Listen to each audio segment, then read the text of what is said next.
A little while ago he was cursing his luck at having picked a drizzling, dreary afternoon, but the weather's lifted a little bit. The pitch very soft underneath, but the sky could be quite bright during this afternoon. Ken Rowlands of Anissa Bull, the referee today. Keith James, a dropout 22 for Newport. With the headband taking behind the 22 line, Rendell, one of Newport's promising youngsters, but the dropout not crossing the 22 line, and Bridgend choose a scrummage back. So Charlie Faulkner into this scrummage, packing against Meredith James of Bridgend.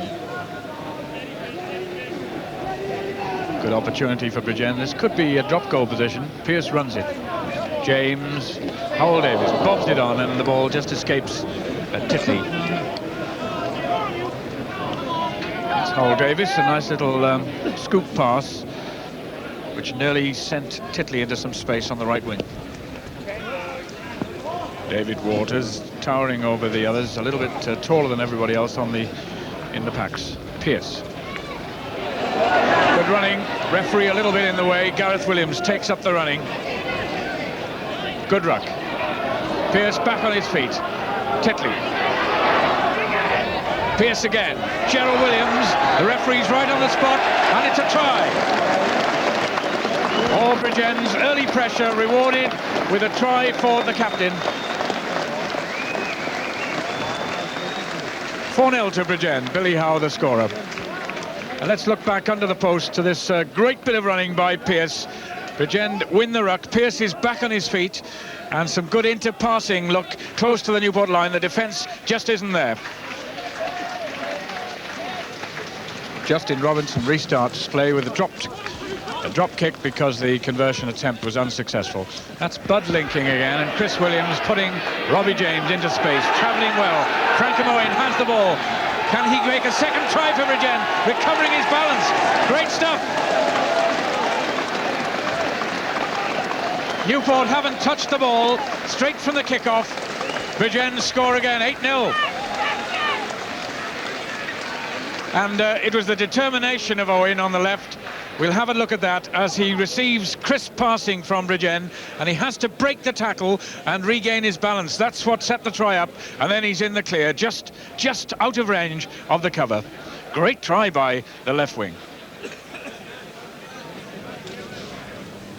You can see that the middle of the playing field is pretty soft. Keith James in swamp-like conditions as he tried to get his footing. This is David Jones under the high ball. And Mark Titley, 11 for Bridgend, reached him quickly, and Newport's goal line comes into our view.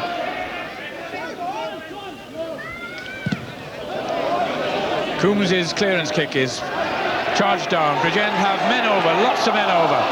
That's a pity, as Howell Davis couldn't grasp it. Perhaps a bit of grease on the ball. The fullback glanced down at his hands, which may also have been greasy, and certainly there was, look, perhaps some grease on the ball, but still, he should have taken the pass, and there should have been a try.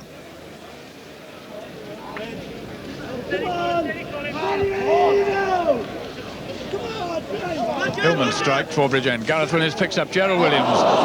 The pass, nearly a good one for Titley. It had to be given right in front of him. It was just out of reach. So that's twice Titley has been in promising positions, and the ball hasn't quite reached him at a takeable angle.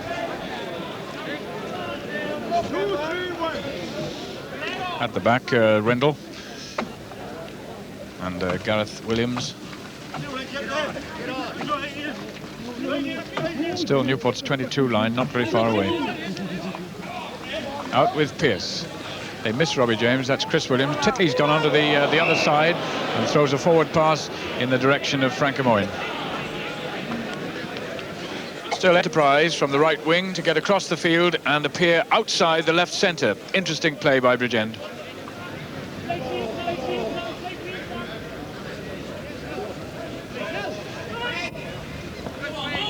The ball with Coombs. Interesting break. Barnes is up with the attack. And the ball with Eddie Brooks right into Bridgend's 22 area.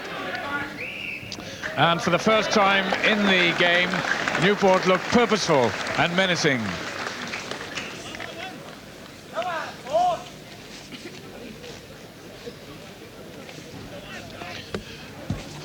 So an encouraging move for Newport, which has left them camped securely in their opponent's 22. What can they do with a very good position like this? Again, the ball is being held by Rendell, who's keeping Gareth Williams away from it. Now there's only one option left. The number 8's got to pick it up. And it's sent infield. This is Keith James. A little chip ahead for Justin Robinson to chase. Howell Davis's good anticipation and clearance. Just inside the Bridgend 10-metre line.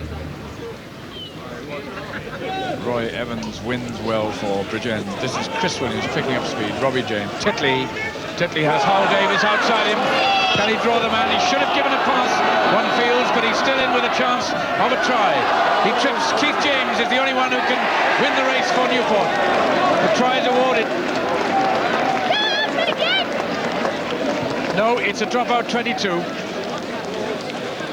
Perhaps Howell Davis should have received a pass from Titley, but Titley is a wing and his instinct is to go it alone. Perhaps a try going begging then. That's Frank Amoyne developing something with Robert James on the halfway line. Heading towards the 22 of Newport. Pearce will cross for a try. The third try of the half for Bridgend, scored by Gary Pearce. And as good to watch as the two early ones in the half. That began with Newport trying to catch Bridgend off balance with this dropout. And over on the wing, Owen and James develop something.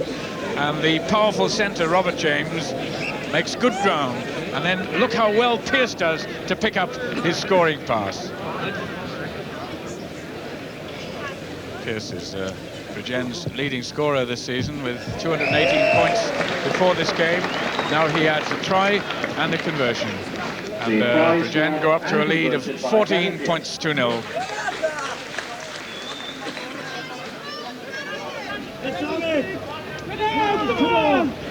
Coombs puts it in. It's just outside Bridgend's 10-metre line. Bridgend living dangerously close to and inside their 22. Gerald Williams had to be back there in rather a hurry.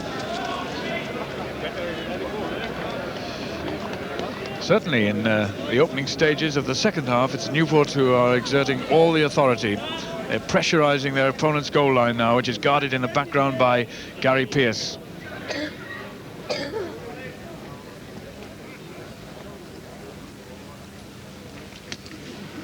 Brought down by Rendell, but Coombs smothered by the Bridgend back row, notably O'Callaghan and Hillman, who pinch it on him. This is Brooks trying to release to Widdicombe, the big Devonian, having a look at the goal line. Mike Watkins sends it infield to Keith James, but the break wasn't on really, unless Pearce was up suspiciously soon, and they've been ruled offside. A penalty award by Mr. Rowlands beneath the posts, and Watkins deciding that 3 points are on offer and they must be claimed. So a 25-metre kick for Stuart Barnes. Number 15 Barnes scored 36 points for Newport in 4 games this vacation, but he missed badly in the first half with a kick at goal, and that will make him feel a lot better. And Newport gets a small reward for all the pressure they put on in these first 7 minutes of the second half. 15 minutes into the second half. Newport still the 3 points, but still going forward a great deal, playing with a bit more zip since the interval. Rendell picks up, gives it to Coombs. This is Pook with a glimmer of a chance, trying to get between Gareth Williams and Owen. Brooks has the ball again, close to Bridgend's goal line. The Newport supporters in the crowd calling for a try, hoping for a try. And the third narrow miss for Black and Amber in about 3 minutes. And one wonders how much longer Bridgend's defence can take this kind of battering. Tony Coombs to put the ball into a set scrummage, very close indeed to Bridgend's goal line.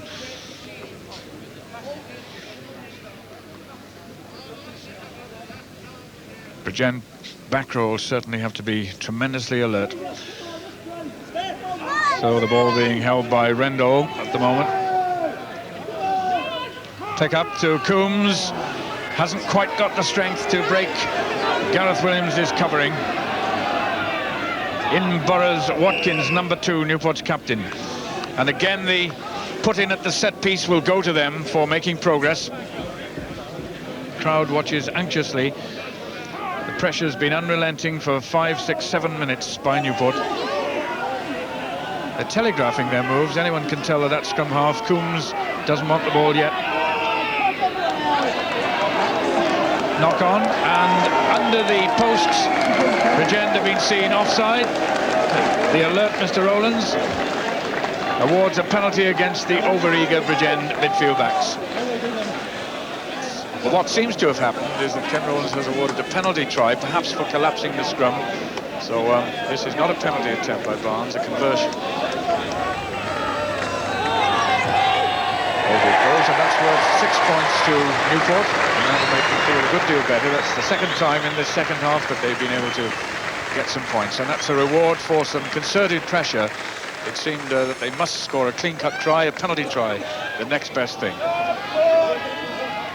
That's Billy Howe, Bridgend's captain this season, with another former captain behind him, crouched Meredith James, Roy Evans, the midline jumper. Then we have O'Callaghan and Gareth Williams and young Michael Budd right at the back. That's Chris Williams with the fair hair. That's Robbie James. Howell Davis getting it swiftly to young Mark Titley. Into space, an unguarded Newport 22. Justin Robinson is the first man there. Bridgend get there in strength. They've come to life again. And they've got this penalty for Newport killing the ball well inside of the Newport 22.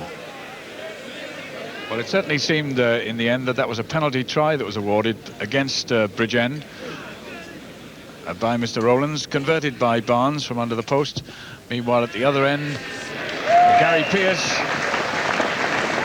restores a little of Bridgend's lead.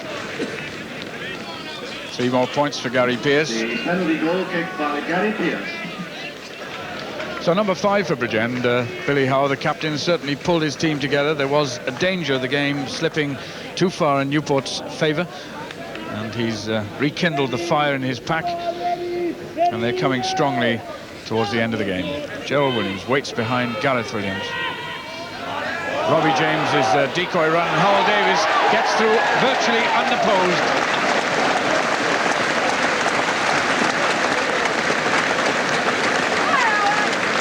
Fourth fine try for Bridgend, scored by their powerful fullback, Howell Davis.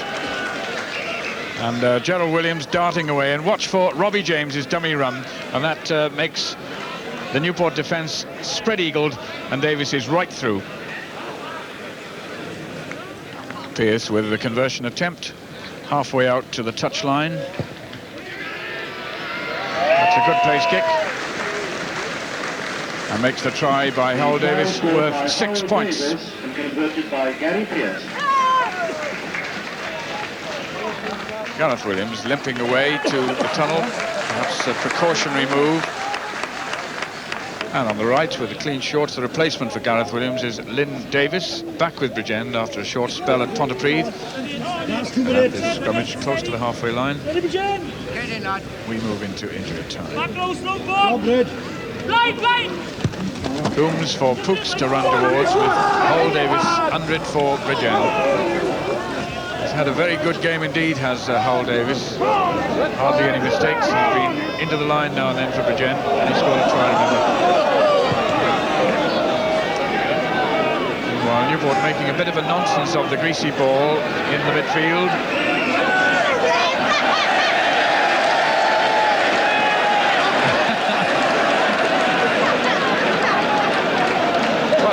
What a marvellous moment. I'm sure if he could have seen Rhys Morgan, he'd have sent him off for punching. He has refereed pretty well, Ken Rowlands, decisively but unobtrusively, and frequently with a grin on his face. This will be one of the last set pieces of the game. We're a good way into injury time now. Rendell picks up And Coombs can't take his difficult pass, awkward pass. Cooks a knock on as he intercepted. The game certainly played in a splendid spirit this afternoon, summed up by that incident. The referee being trapped. If the rest of 1983 sees rugby in this comradely spirit, all will be well with the game. Here come Bridgend attacking again. Frank Moen showing his searing pace, getting almost as far as Newport's 10-metre line. An infringement seen by Mr. Rowlands a few metres back.